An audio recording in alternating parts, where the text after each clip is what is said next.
Hello, it is Monday. It is the 10th of August 2026. And isn't it dry?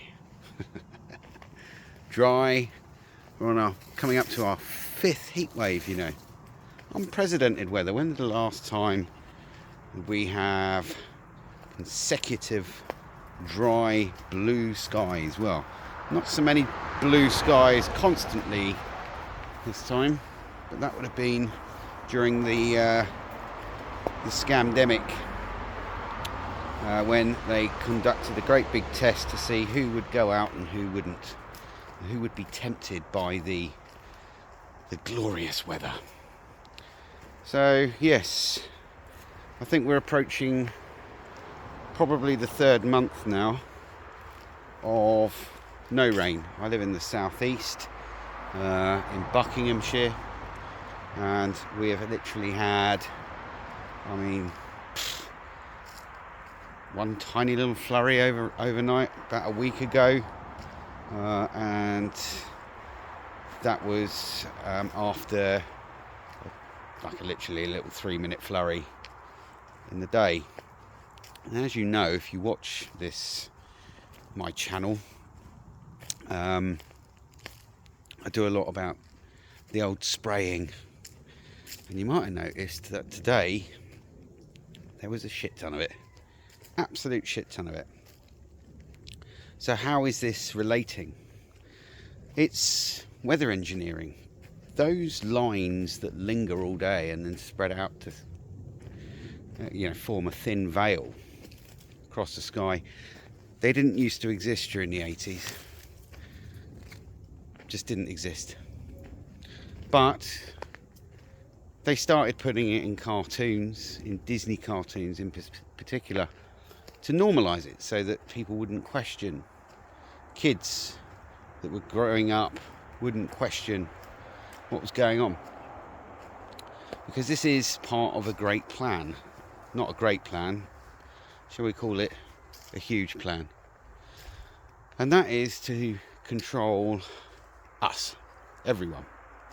The Goy, the Gentiles. Yeah? And you might think, well, how do they pay for it? Well, sadly, bankers are behind this, and they can just print money as and when they want. There's no gold standard to stop them, so they just print. And they fund. And they fund things like the HARP program, which is the High Frequency Active Auroral Research Facility program, whatever you want to call it. It's not a research facility. It's a weather manipulation facility. It lives in Wales, and I've been there.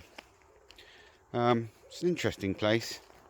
You're not supposed to stop along the roads where you can view the antennas, like a group of 128 antennas. I've done a video on this, and I'm not going to go too mad into it. But what's the end goal?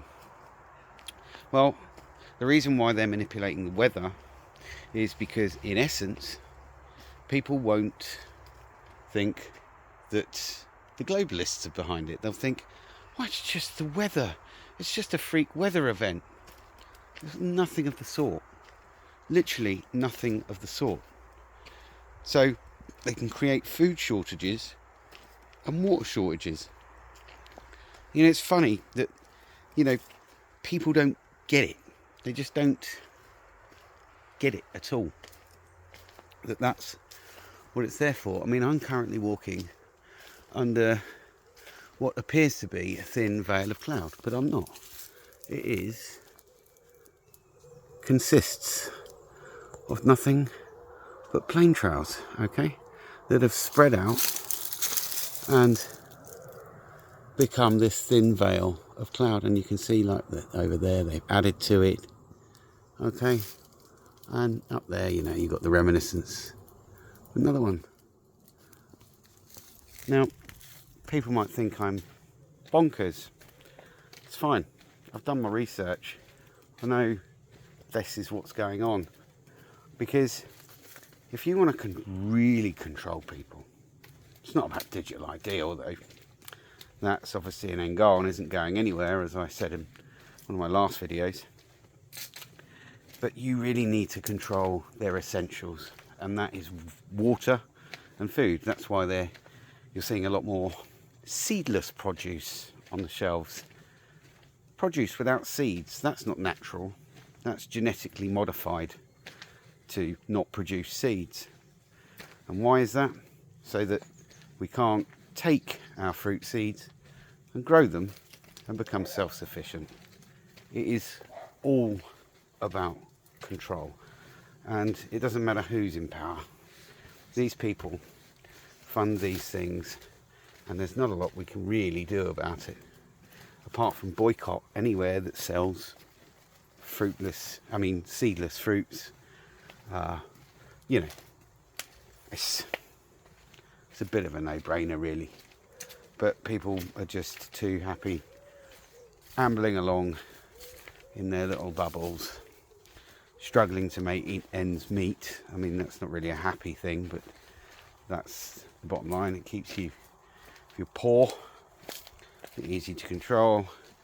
If you have all your food and your water under restriction, you're easier to control. And this is going to continue getting worse. And believe me, when they say, oh, you know, we're not going to see any rain for the next 3 or 4 weeks, like they just have on tonight's weather report, they're probably right. You know, most summers they can't predict what the weather's going to do, you know, from one day to the next. But all of a sudden, they've got their magic crystal balls and they can predict what's going to be happening for the next 4 weeks solid. And we are, as I say, coming into our 5th heat wave. I've got no doubt that there will be another one after this. Yeah, kind of unprecedented for Britain. We tend to have a good balance of rain, a little bit of dry weather, and then we have some more rain. You know, and I mean, last year was pretty poor as the summer goes, but this year absolutely completely abnormal. And believe me, I try and, you know, wake people up and make people aware of these things, and they are noticing. Well, this is a bit weird, isn't it? You know, and I just remind them of the last time this happened, and that was during lockdown. And they go, oh yeah, we had 3 months during the lockdown. 3 months, unbroken sunshine, with the odd day of spraying. And it's that spraying which is used to hold an area of high pressure where they need to keep it, which is usually over the country, and keep low pressure away. It's low pressure that brings us rain. And I'm going to make a little prediction now. I reckon this winter's going to be very wet. Very wet. Help destroy the crops, what has been able to grow. You're going to see food prices go through the roof. The war isn't going to stop, so oil's going to continue to be high, over $100 a barrel, and the debt's going to continue to go up because of the fractional reserve banking system, fiat currency. So anyway, I did put a post up about some of the trails yesterday. I don't think my posts really get viewed. Maybe they're just not shared by YouTube or promoted, probably to the point. But yeah, anyway, I hope you're all well, and stock up.